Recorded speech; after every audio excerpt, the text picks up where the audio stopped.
All right, let's get into it. Feels like my third Friday this week. Oh God, every day this week's been a Friday. Yeah. Or is it? No, I think every day this week's been a Monday. Could be. Because if it was a Friday, we'd be happy and excited and like. That's true. Every day is a good day. It's close to Friday. It's getting there. Close enough.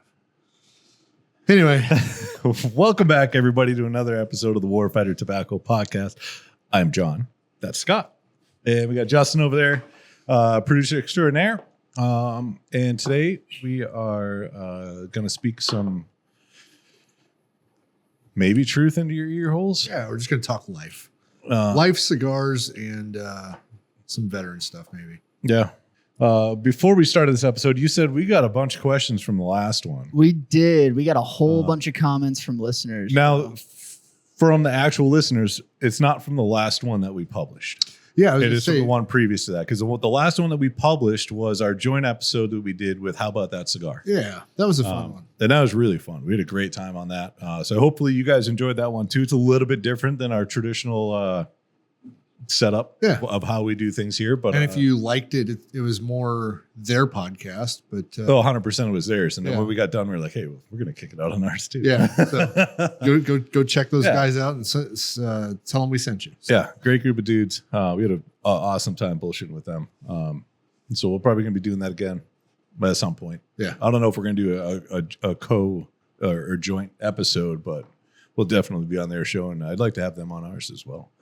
But Justin, what do you got from the episode before that one? All right, I will go ahead and throw this up on the screen for you guys and make that a little bit bigger for you guys. I was going to say I my readers. But yeah, just a bunch of people talking. The first one is a circle back to someone else who was recapping growing up in Mississippi and Alabama. You do not miss college games. Don't get married on game day or during deer season. Deer season, I think, is even bigger than a game day. Especially like the opening weekend. That is a hard no. Yeah, but like at least a game day, like that's not only a couple months. You know what I mean? Like hunting season's only, it's a short season. You stay classy out there and pop smoke for an ending suggestion. I don't know. Maybe. Yeah. Let me think about it. Slim chance of discarded. Oh, here we go. 25 years fire service veteran here and an assistant chief. It is a slim chance of a discarded cigar to start a fire, especially in urban. So if you're paranoid about it, discard it after it's out. It's not like a cigarette, carry on brothers, yada, yada. Yeah, I agree. Yeah, I'm glad that we got somebody that has a lot more knowledge about fires than we do that's chiming in on that. Right. Mine, my thought process behind it, because obviously I don't have firsthand data. I mean, I kind of do. I've never started a forest fire. Well, okay. There's been, and I know that there's been hundreds, maybe thousands of cigar butts that have gone out the window. So here's a thing I was paying attention to the other day. I was in a cigar lounge and they were coming around cleaning up the ashtrays, right? Yep. I know for a fact that there were still burning butts in the ashtray. Yeah. That they went right into the trash can with. Yeah. I was like, oh, they're not worried. I'm not worried. You know what I mean? Like, I know it happens, and it never. If it was an issue, it would be an issue. Right. It's never been an issue. It'd be a prevalent thing that everybody talked about. Yeah. You know. Like, oh, make sure your butts are out. You know. Yeah.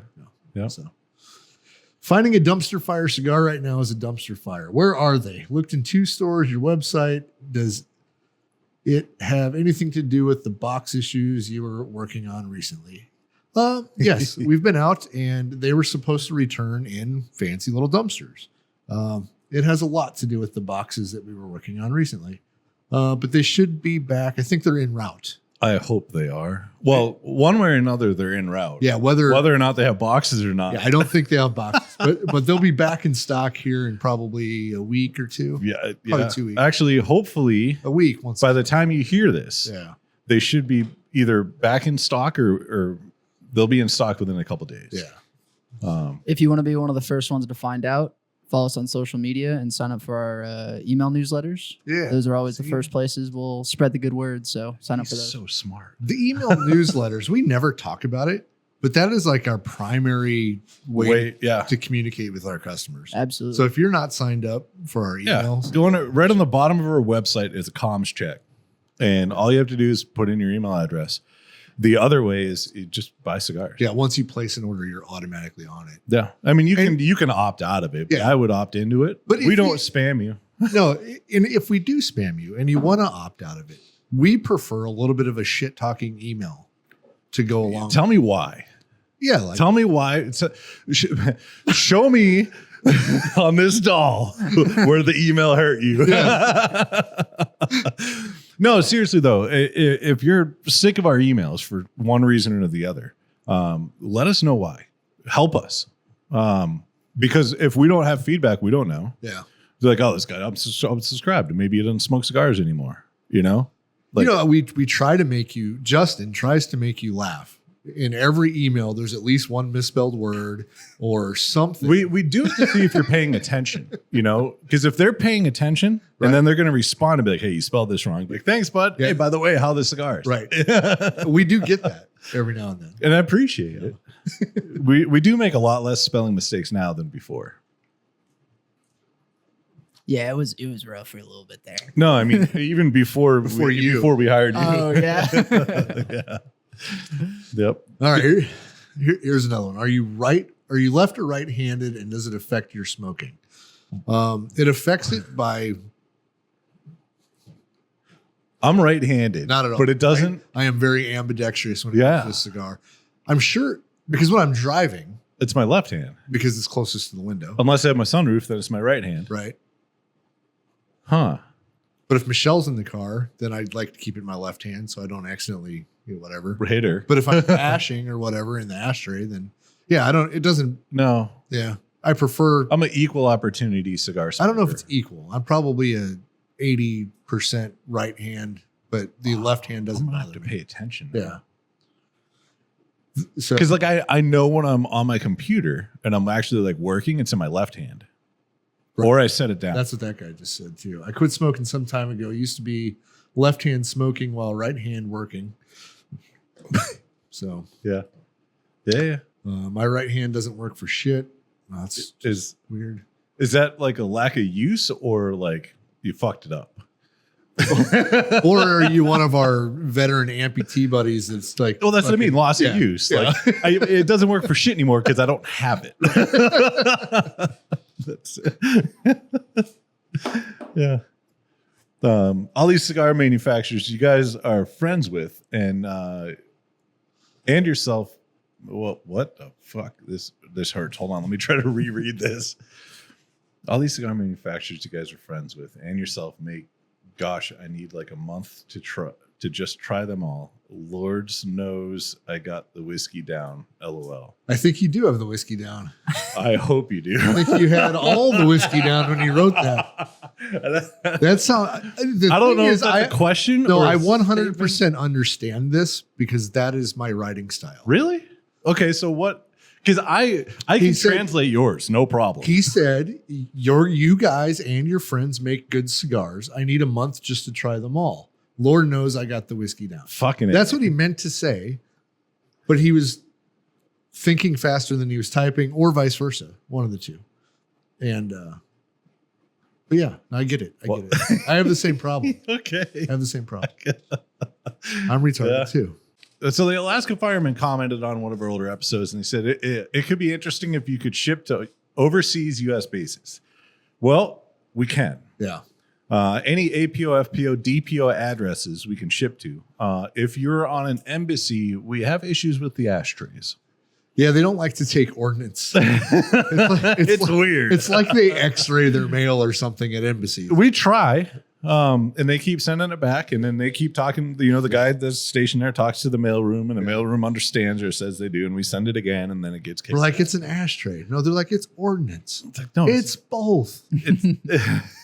well, because we have to list what it is on the customs forms. Yeah. Like we have to. Like we don't skirt the laws or the rules. Especially going to an embassy.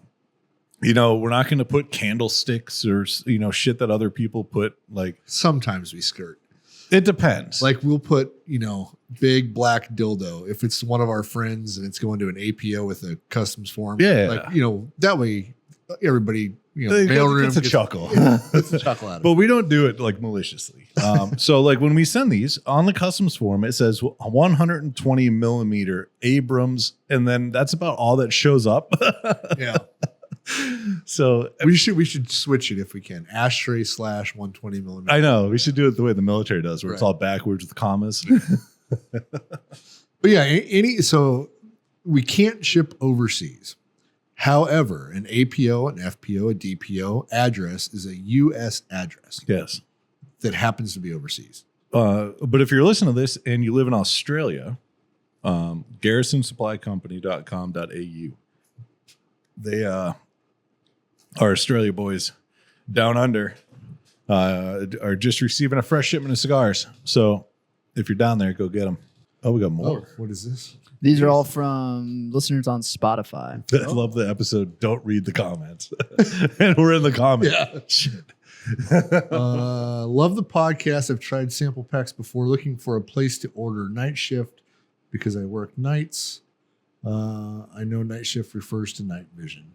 It refers to both. Yeah. But we focus on the night vision because that's when we work nights. That's what we did. Yeah. The only other night shift that I work Oh. involved booze. Justin went to get some props, I think, for the next one. Yep. Oh, and I can't wait. Yay. I forgot about this. We talked about it yesterday. You do one and I'll do one. Okay. So the next one, why don't Robustos fit in the R20? If you're not watching this, please watch this. There's your Robusto. Here's Okay. my Robusto. You know what? I'm going to leave the tray in because it gives less room. No, Or if I pull the tray, then we have a whole bunch of room in there. But if I leave the, yeah, but how in the world will you get the R20 to fit in there? I know it's so weird. It's just like that. Could- Or do you put it that way? You could put it. That doesn't work. I need a shorter. See, you got it. I got a shorter cigar. Robustos fit. Look at that. Look at that. That fits perfect. Okay. Here, you try. All right. Now I think the way I do it, I could get at least 10. I could get at least 10 in here. But if you, Here, you want two? maybe Okay. if you stand them upright, or you wedge them like this, You just bend them. Yeah. they'll go. You just got to really It's muscle going it to down. make it. And It'll fit. Oh, maybe it's sticking out a little. There we go. see, that's why I had to rip that off. But I think we could get 10 of them in there. I don't know what the problem is. we might be able to get more. Yeah. So, I mean, well, now that they're fucked up, grab that one because it's about the same size ish. right. But if you put them in, If you lay them like this, you can fit 8 cigars. Robustos. or Toros. Yep. In an R20. Yeah. The double Coronas, you can fit 4. They have to be on the outside. Right. But then you can fit 4 more cigars in the center. Yeah. 660s, you can fit 6. I don't know what other size. I don't know. Why don't Robustos fit in the R20? They do. But now I can answer that question very specifically. The Robustos don't fit in the R20 if you try to lay them vertically in it because they're too long. Or if you try to stand them upright, they don't Yeah. work quite right. But that's why they don't fit. yeah. But if you're trying, no size will work standing straight up. You have to lay them down. Now, why they I don't. Have you ever played Tetris? Have you ever? It's a fun old game. Scott, you said you had to do a little bit of some tests with the VA this morning at one of your appointments, and they had to test your cognitive abilities. Right? Did you have to do something like? Did you have to try to fit something in something else? Well, I mean, I don't know. If this were a test, I think I could have.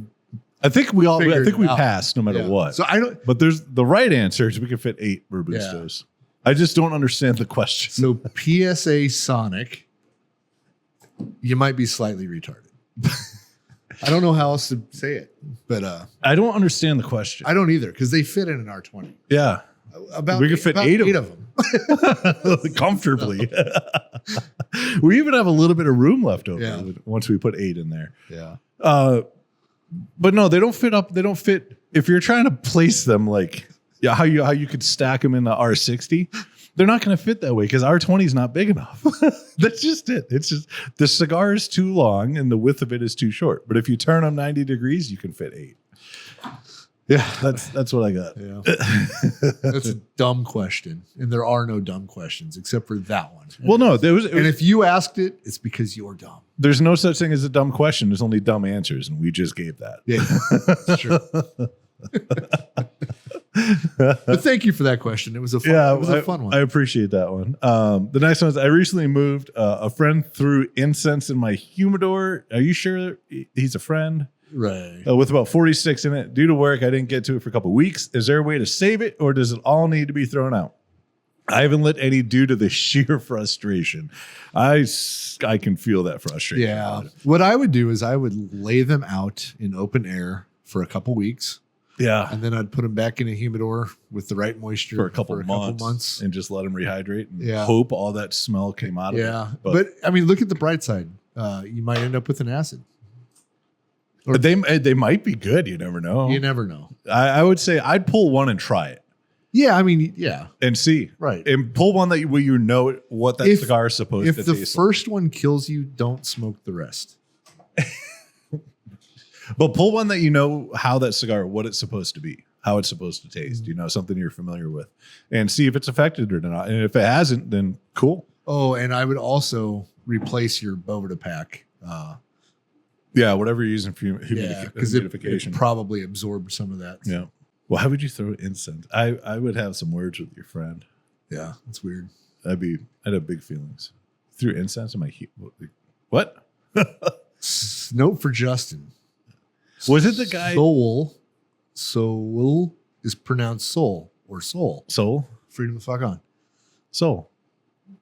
How did you go? Oh, that's the guy's name. Soul. Yeah. That makes sense. I'm like, what the hell is SOWL? That's his name. Yeah. Justin must have pronounced it wrong at one point. Fun fact, I'm bad at spelling and pronunciation. So sorry. But they kind of go hand in hand. Yeah.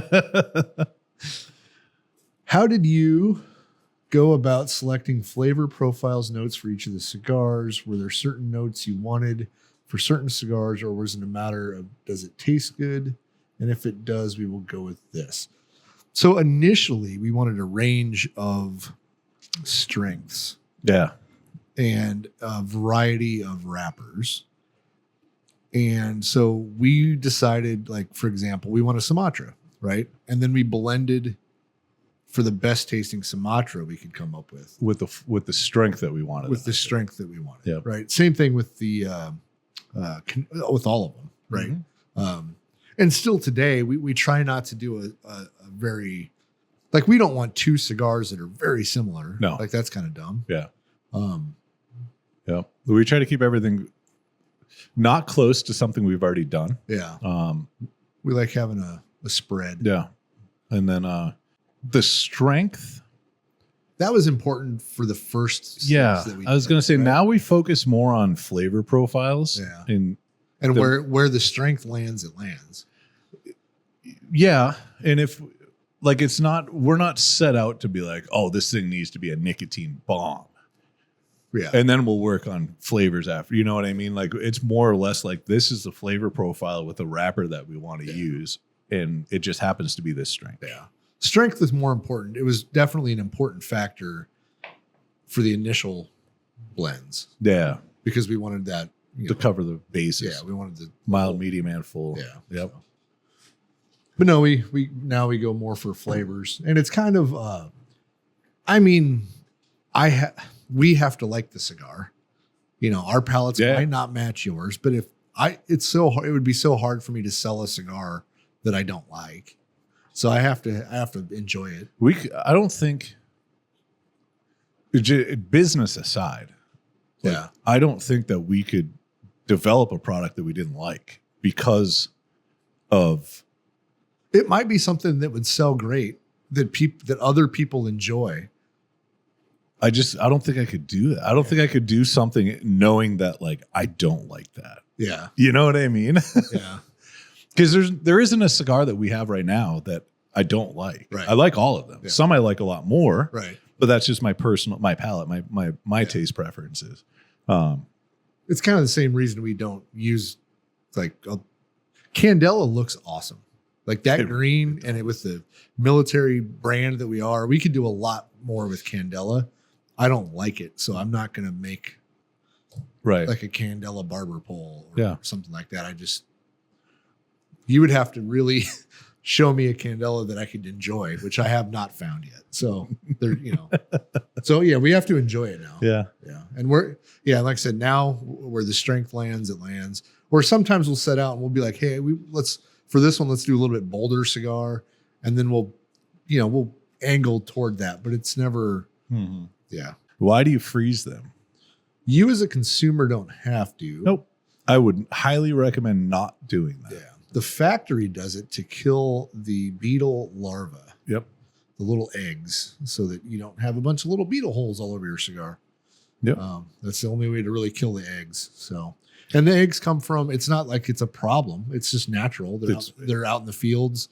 They're on every single tobacco leaf and every single cigar that's ever been made or grown in the entire world. And it's not like you can really see them, Yeah, you don't notice. There's nothing bad per se. A full-grown cigar or tobacco beetle is half a grain of rice? Yeah, maybe or a quarter grain of rice. Probably a quarter. Yeah, they're tiny little things. They're tiny. So, and all they eat a hole in your cigar. Yeah. If you smoke it, it just goes. When you hit it, it pops. if you're lucky. If it's still in there, half the time it's not even in there. Like you can, like I've smoked a cigar that had beetle holes in it. Yeah, and I'll do it because it doesn't bother me. I felt like I was playing a clarinet. Yeah, because I had to cover the holes to get the draw. That is true. You'll have smoke. You'll have air go in the little holes, Yep. or you'll have smoke go out. It's like yeah. But we could never. I mean, obviously, you never want to sell a product. No, visually, it doesn't look how it's supposed to look. Yeah. It's pretty gross. So, we have quality control checks to make sure that doesn't happen with our cigars. But it is a natural product and it's a natural thing. There is a chance that it can happen. A lot of the times why it happens is because that cigar hangs out in a warmer temperature for a period of time.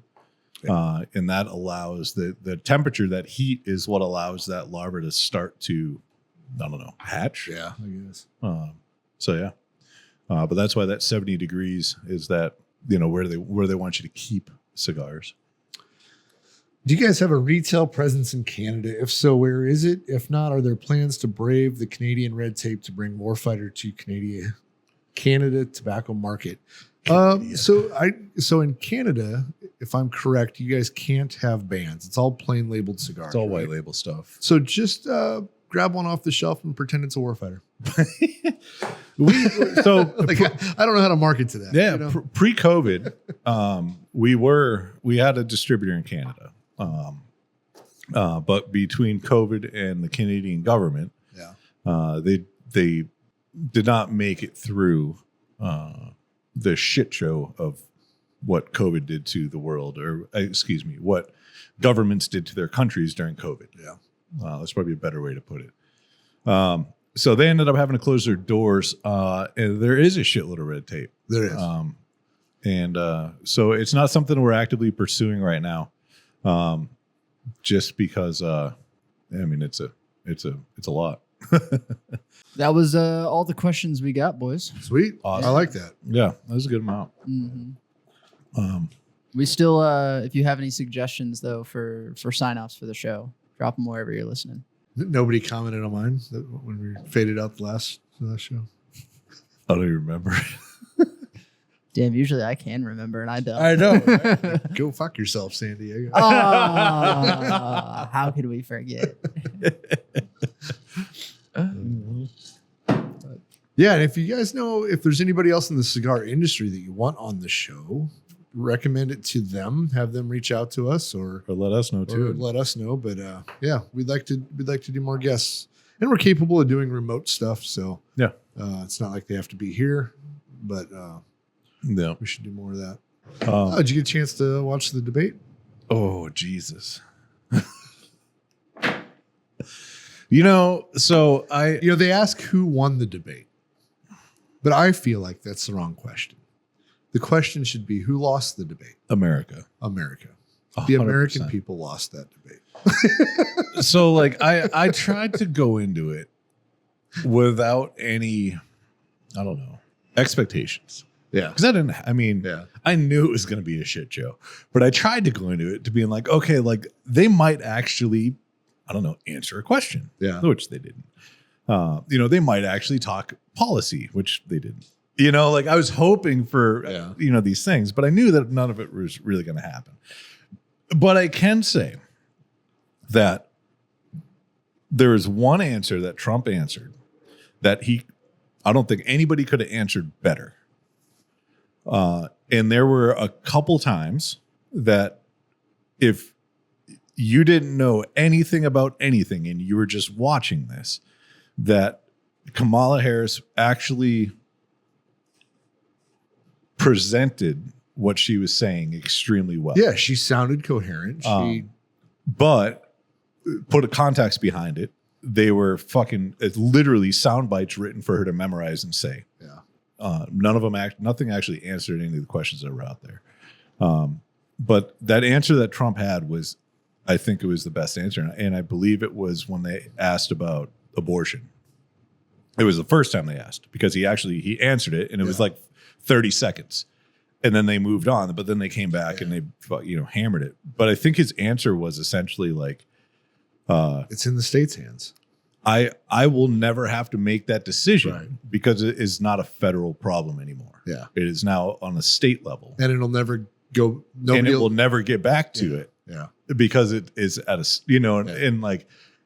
and they were pushing like, well, okay, well, in a hypothetical world, would you do this? And he's like, that won't happen. Yeah. And they just wouldn't leave it, So it was kind of a 3-on-1. Yeah.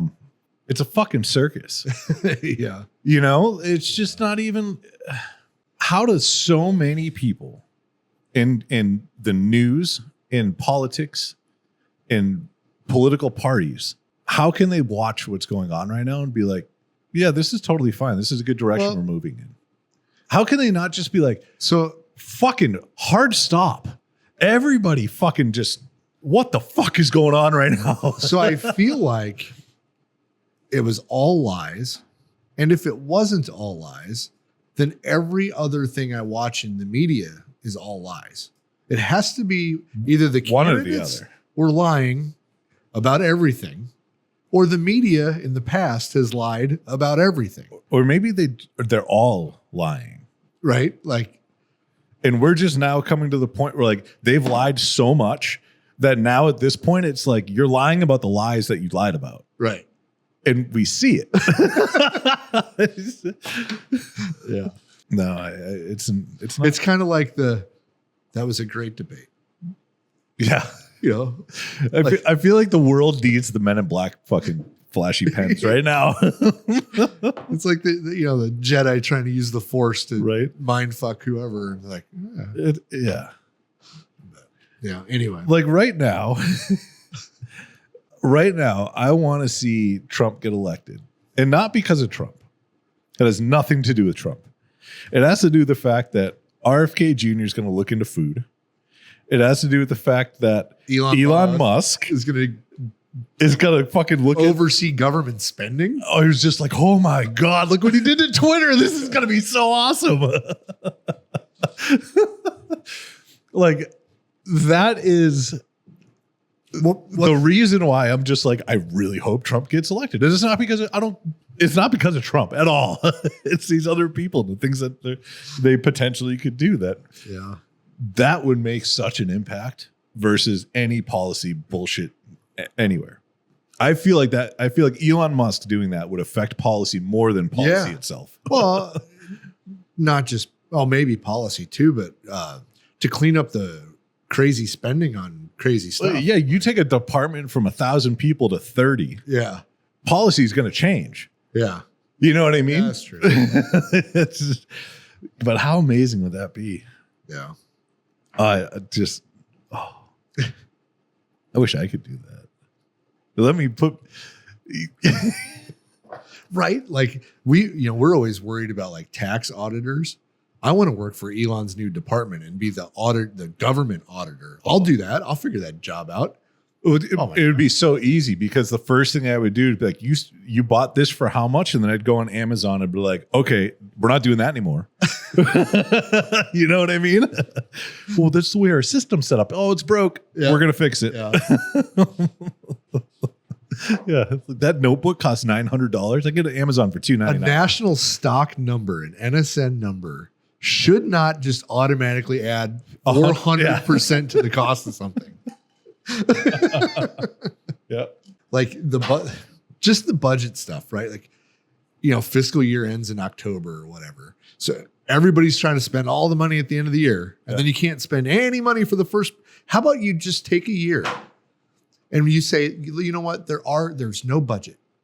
You just get what you need. Yeah. Don't get what you don't need. Yep. Get what you need. We're going to run it this way for 3 years, and then we're going to establish kind of a budget. Yeah. But the budget doesn't mean you have to spend all that money. Yeah. It doesn't mean we won't give you more if you absolutely need it. It's a budgetary number, right? Because right now it's so fucked up. Because imagine everybody in a purchasing position in the government. There's a lot of them, right? Toward the end of the year, they're jumping through their ass to spend through all of the money that was allocated. Because they're worried about next year they won't get it again. Yeah. If we didn't spend it, they won't give it to us. And then for 6 months of the next year, they're like, oh, we can't spend any money because we don't want to run out.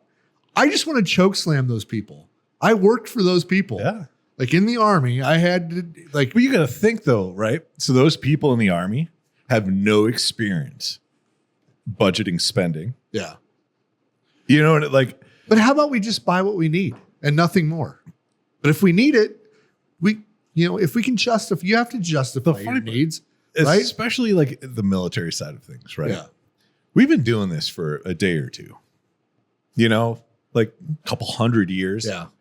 I think we understand what, okay, here's an infantry line company. This is what their budget is. Yeah. This is how much money they spend every year. Here, we have data. But like in between deployments, when I was in the sniper section, I had to go get money to send us to a civilian sniper school. Yeah. I bought suppressors, I bought stocks, I bought a bunch of stuff. Mm-hmm. And just because I learned the system, I learned how to put a request in. Right. And I learned that if I do it the last month of the fiscal year, I'm going to get whatever the fuck I want. All of it. And they're going to thank me for being able to spend the money. Yeah. But if I do it the month in the new fiscal year, the first month, they're going to be like, no, we might run out. It doesn't make any sense. Like, it doesn't make any sense. Like, literally a month ago, you didn't know how to spend all this money. It's like, or take the money you're allocated for the year, divide it by 12. Yes. And that's how much monthly you spend every month. Right? John. It's crazy. John. Or divide it by 365, and that's what you spend a day. Yeah. Like, it's crazy. Oh, so you want to go to a sniper school for 4 days? Oh, yeah, that fits in our budget. Here you go. Yeah. It's fucking. We're not buying anything for the next 4 days. It's fine, But yeah, so Elon Musk and this whole new thing would be awesome to see. That'd be cool. Yeah, that'd be cool as shit. They really would. Like, oh, we're sending the Taliban 80 or 90 million a week. We don't need to do that. No. Let's shut that down right now. Yeah. So, yeah. Anyway. Yeah. Anything in cigar current events? Yeah, actually. I just read something the other day. Let me see if I can find it. I think it came out yesterday. The CRA put it out. And we were talking about it briefly, and I was dying laughing. Just because they don't make any sense. We did have two congressmen that got behind the HJ Resolution 99, which is a vital resolution aimed at permanently exempting premium cigars from the burdensome FDA regulations. That'd be awesome. So it is gaining a little traction. We'll see. Who knows? It's still going to go through the government. Fuck, where's it? Oh, there it is. Nope. that wasn't it.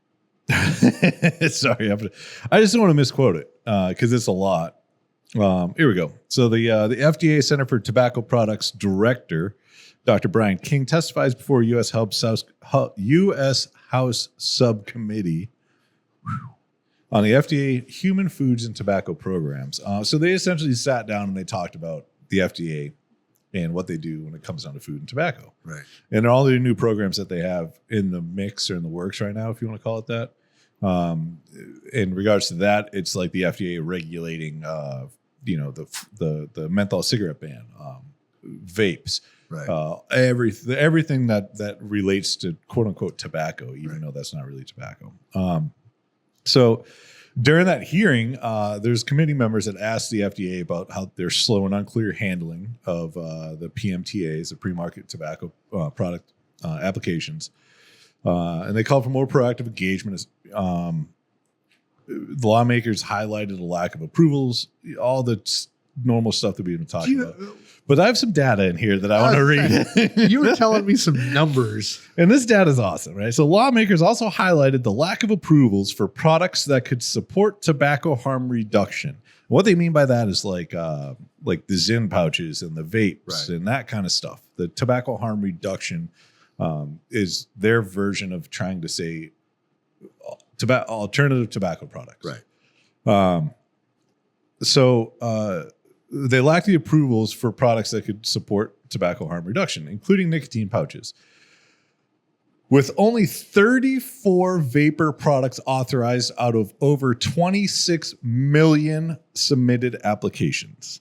26 million submitted applications. There's 34 approvals. And they've approved 34. And this is since like 2019, 18? Well, all this shit started in 16. And 16. And so we got exempted from it. Right. Everybody else had to keep playing the game. Yeah. So this started in 16. And they got 34 out of 26 million. And I bet those 34, if I was a betting man, I don't know who those 34 are, but I bet it's some of the biggest corporations with the most money out there that got the approvals. Now, look at it from a retailer standpoint. Yeah. What products can I not sell? Yeah. Who enforces it? And how's it enforced? How is it enforced? Who's going to walk into my store and say, you can't have that on your shelf? Yeah. Where can I find what I can and can't have on my shelf? Well, it's a short list. Okay, so what's banned? Yeah. You know what I mean? Like it's so unclear. It really imagine being a retailer in a town of 600 people. You have a gas station, you sell tobacco products because you're the only fucking person in a 25-mile radius. Yeah. And you have people coming in, hey, can you get this? This is what I like. Okay, well, I'm going to go try to get it. You call up your distributor. Hey, man, you got this? Yeah, sure. Here you go. And they send it. Now I have it on my shelf. In the FDA's eyes, I can't sell this. Right. How did I get it? It makes no sense. So if you keep reading in this, though, it's pretty funny. In response to the concerns raised, Dr. Brian King, the director, emphasized that the Center for Tobacco Products has already reviewed over 25 million out of the 26 million PMTA applications and is working diligently to complete the review of the remaining 500,000. He noted that PMTA authorizations require substantial scientific evidence to meet the standard of being, quote, appropriate for the protection of public health, end quote. Okay. That's great. Awesome. You're fucking moving, buddy. Right. Right? There's still only 34 approved. You have 500,000 applications left out of 26 million. But only 34 are approved. If I was a manufacturer of that product, I would almost think that you're just stalling until I go away. Because I would be happy with a denial at some point. Okay. Tell me no. Cool. I'll change it. I'll do it again. Right. Yep. But if you just sit on it for years and years and years and years, that's not fair. But so now say you're that manufacturer. Do you continue selling? Can you continue selling? Were they told to stop selling? Oh, I don't know. I don't know either. They reviewed it. Yeah. Only 34 got approved. Does that mean the rest are disapproved? Why would you go through 25 million applications and only approve 34 of them? Yeah. What the fuck are you doing with the rest of them? Yeah. That's just like, oh, I have all this mail to deliver today. Cool. So I'm going to go through every single one and I'm going to look at the address on it. And I'm going to deliver 34. Where's the rest of them? Oh, they're in the truck. I know where they go. Did you take them there? Do I have to? I know where they go, though. Like, you review 25 million applications. You approve 34, and you're proud of that. Well, what's the process for this? How does this work? Is there, and that's always been the argument. Like, even when cigars were involved in this, they were like, everything was unclear. Everything was unclear. But the craziest part, too, is like, okay, so FDA, you are going to put out this thing where you're giving people a deadline of when they have to submit this stuff by. Yeah. But you're not giving yourself a deadline when you have to approve or disapprove Right. the submittal. You know what I mean? It's like, cool, you have by X date to submit this, and I have by X date to give you approval. Yeah. Well, but if you don't submit it to me, how's it going to sit on my desk for 7 years? Yeah. But here's the thing, right? So it takes, as this article stated, the PMTA authorizations require substantial scientific evidence. Who submits that? Yeah. And what's the testing? Well, it's submitted through the PMTA applications. The submitter gathers all the data and submits it to, hey, ATA or FDA, here's all the information about my stuff. So what does the FDA have to do to approve it? Do they have a separate set of testing? And if they do, why the fuck did I have to do it first? Right. Like, none of this is explained. Well, Yeah, anyway, you have to get going. I do. So we have to cut this a little short this week, but But lastly, Dr. King did reaffirm the FDA's commitment to finalizing the proposed rules and banning menthol cigarettes and flavored cigars, which are currently under review at the White House. So just to throw that out there. So if you smoke flavored cigars or if you smoke menthol cigarettes, call your congressman. yeah. I don't know what the fuck else to tell you, man. I'm sorry. It's the fucking FDA. We're up against a beast. But that's it. If you want to get more involved, go to Cigar Rights of America. Go to pca.org. You can become a member, or you can donate money. You can be an activist. You can do whatever you want to do to get involved to help this industry out. Even if you're not in this industry and you want to help. Yeah. Or if you vape, it's just 2024. You can do whatever you want. But if you want to help, because you're really getting cracked down on right now. Yeah. But yeah. Other than that, I got to get on the road, and we got work we got to get done. So next week we will be back. We will have some cool episodes coming up too. I'm going to be doing a dive trip down in the Caribbean on a boat that has a smoking section. So I'm probably going to record something from down there.